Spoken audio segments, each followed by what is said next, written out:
আমারে যে উহুদের ময়দানে দান দান শহীদ করে রক্তাক্ত করছে তুমি শোনো নাই? আমি যে 14 দিন পেটে ক্ষুধার তাড়নায় পাথর বাঁধছিলাম উম্মত, তোমার মনে নাই? একবারও শুনো নাই আমার ক্ষুধার কষ্ট, আমার পিঠের ব্যথা, আমার দাঁতের ব্যথা, আমার কাঁধে 2টা কড়া ঢুকে গেছে উম্মত। আমার ঘরে 3 মাস আল্লাহর নবীর স্ত্রী আয়েশা বলছে, আল্লাহর কসম উম্মত, নবীর স্ত্রী বলছে 1 ফোঁটা চুলায় আগুন জ্বলে নাই।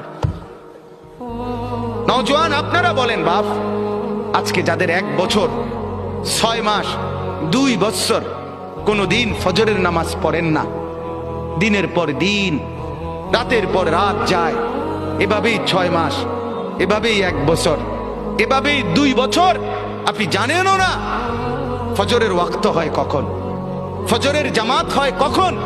মেরে মোহতারাম, আমার ভাই, আমার বন্ধু, বলো